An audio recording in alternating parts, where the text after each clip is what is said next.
ఇంత గ్యాప్ ఇచ్చి మళ్ళీ ఇన్నేళ్ల తర్వాత మేకప్ వేసుకున్నప్పుడు ఫస్ట్ టైం ఎలా అనిపించింది మీకు? సేమ్ నా ఫస్ట్ డే ఎలా ఫీల్ అయ్యాను మళ్ళీ అంతేనండి.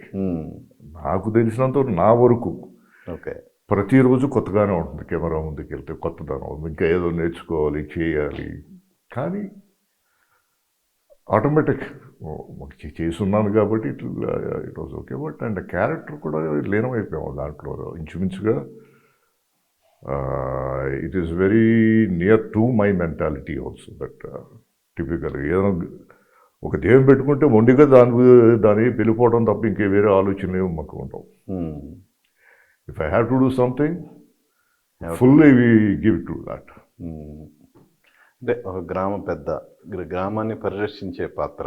అవును, ఒక విధంగా చెప్పాలంటే సినిమాలకి చాలా కీలకమైన పాత్ర. అవునండి.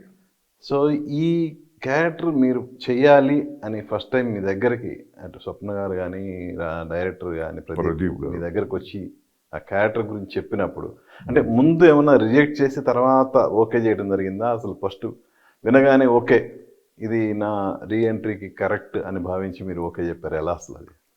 రీఎంట్రీ అనుకోలేదండి, because wantedly I was busy with my personal work and my businesses all in Chennai. ఇప్పుడు ఇట్లా రావడం స్వప్న గారు పట్టుబట్టి she was there asking me for couple of films for 2 years నుంచి. ఓకే.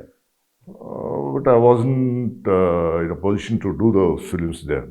తర్వాత ఎప్పుడైతే ఇంటికి వచ్చి Pradeep garu, Swapna garu they narrated the story to me.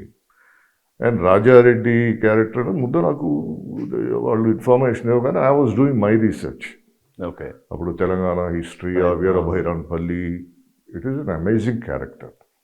In fact I was lucky to get that character and I'm thankful to Swapna garu and Vyjayanthi movies. వాళ్ళకంత confidence ఉన్న మీద మీరే చేయాలి, మీరు చేస్తారు, చేయగలుగుతారు, అసలు మీ పర్సనాలిటీకి కానివ్వండి, మీ వాయిస్కి కానీ కరెక్ట్గా ఉంటుంది అంటే if you have that confidence okay I do it. అంటే ఒకటి ఫస్ట్ మీరు మీ బిజినెస్లో బిజీగా ఉండి కొంత అంటే చేద్దామా వద్దా అన్న ఒక సంశయం అయితే మీలో ఉంది స్టార్టింగ్లో. వన్స్ క్యారెక్టర్ విని మీరు ఆ క్యారెక్టర్ మీద రీసెర్చ్ చేసుకొని ఈ క్యారెక్టర్ కొన్ని ఇంపార్టెన్స్ తెలుసుకొని మీరు ఓకే అన్న తర్వాత సెట్లోకి వెళ్ళారు. అవును. ఎప్పుడు మీకు ఫుల్ పెజ్డ్ సో ఇది నేను కరెక్ట్ డిసిషన్ తీసుకున్నాను అన్న ఇది మీకు ఎప్పుడు వచ్చింది? క్యారెక్టర్ చేయటం అనేది it's once in a life time opportunity for any artist అండి. It is a real life character. అది ఇది కల్పితమైన కథ. This is a history. Rajareddy character అనేది కూడా. సో వాళ్ళు చెప్పిన వెంటనే I say yes, if you think I'm fit for that role, మీరు ఇంత అడుగుతున్నారు కాబట్టి నేను చేస్తాను, మీకు అంత కాన్ఫిడెన్స్ ఉందన్న. వెంటనే ఇక నా ప్రిపరేషన్స్ నాకు ఉంటాయి, అన్నీ చూసుకుని ఇట్ వాజ్ అమేజింగ్. బిగినింగ్లో నేనే ఏంటంటే బిగినింగ్లో మీ మీద వాళ్ళకి ఎక్కువ కాన్ఫిడెన్స్. యాక్చువల్గా నేను చేయనన్నాను. అదే అదే సార్. అమ్మా ఎందుకు 40 సంవత్సరాలు దాదాపు అవుతుంది, I'm busy in my own ways. So ఆ ట్రాక్లో నుంచి ఎప్పుడో తప్పుకున్నాను ఇక్కడ అంటే లేదు లేదన్నా మీరు చేయాలన్నాను పెట్టుబడి. పోనీ ఈ సినిమా నచ్చకపోతే మీరు మళ్ళీ చేస్తే కనుక ఫస్ట్ ఫిల్మ్ మాదే అయి ఉండాలి అని కండిషన్. ఓకే. ఇక ఎనీహౌ దట్ క్యారెక్టర్ బాగా నచ్చింది. మంచి పవర్ఫుల్ క్యారెక్టర్. అది విలేజ్ హెడ్గా ఊరిని కాపాడటానికి క్యారెక్టర్. అది ఎంత ఇది ఏం డీటెయిల్స్ అడగలేదు. It's fine.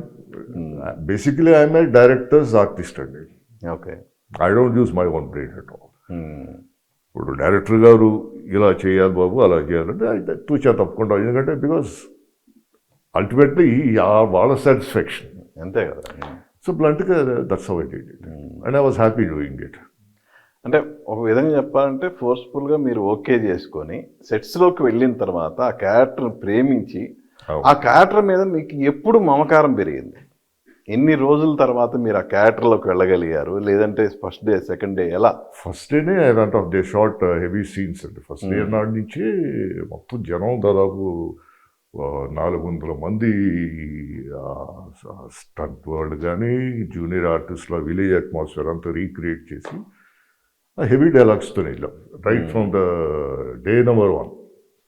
సో ఎప్పుడైతే రాజారెడ్డి ఆయన మురళీ శర్మ గారు అంటారో మీరు పారిపోతే మంచిది ఊళ్ళో అంటే నేను పుట్టింది ఊరి కోసమే, నా ప్రాణం పోయిన తర్వాతే నా బాడీ ఇక్కడి నుంచి కదలాలి అనే డైలాగ్ అది ఫస్ట్ డే నాడు షూట్ చేశాను. So then it's all I almost went into the character. అంత హెవీ డెప్త్ ఉన్న క్యారెక్టర్. సో ఈ షూటింగ్, ఈ సందడి ఇవన్నీ ఒక ఆల్మోస్ట్ ఆల్ నియర్లీ 4 decades తర్వాత మీరు ఆ అట్మాస్ఫియర్లోకి వెళ్ళారు కదా. అవును. సో అప్పటికి ఇప్పటికి ఏంటి మీరు గమనించిన తేడా ఏంటి? కెమెరా సైజులు మారినాయండి. అంతకు మించి ఎవ్రీథింగ్ వాజ్ ద సేమ్.